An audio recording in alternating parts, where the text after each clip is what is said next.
Okay, so now we're going to calibrate a 9321 as a liquid level low with fluid in the chamber.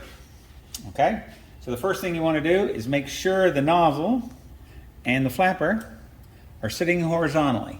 So when we look at it here, you want to make sure you're sitting in a horizontal position. That looks pretty horizontal. All right, so this is the horizontal position. So we want to move down one pitch or 6 flats. 1, 2, 3, 4, 5, 6 flats. So in that 6 flat position, you can see that it's in the down position. So what we're doing here by tightening this, we're going to be preloading the arm in the down position, or the flapper in the down position. Okay, so we're locking it in position so there's no force pushing the seat into the nozzle. Now we want to come back up the same amount we went down, which is 6 flats. 1, 2, 3, 4, 5, 6 flats. So that, as we did that, we have now pushed the flapper up, which preloads the flapper. So now we want to hold this in position.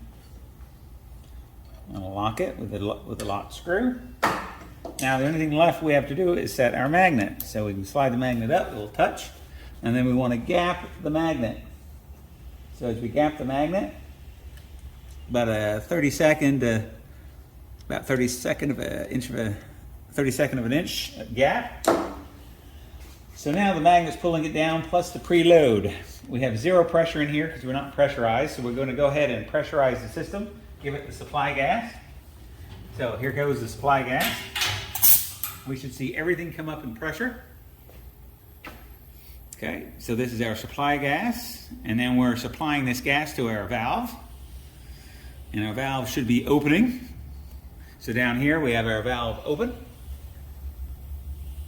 All right, so now what we want to do now is we want to pump the fluid or the liquid out of the vessel. So the valve's open, so if I turn on the pump, we'll pump it out. So now our fluid level is dropping.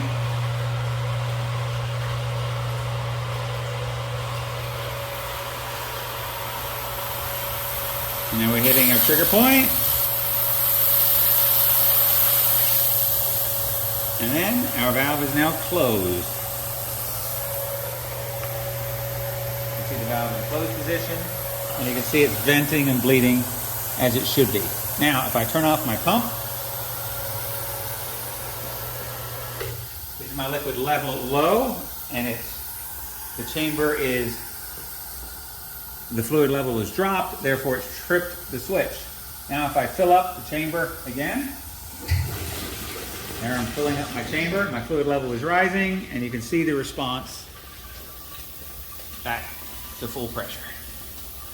This is calibration of a liquid level low with a full chamber.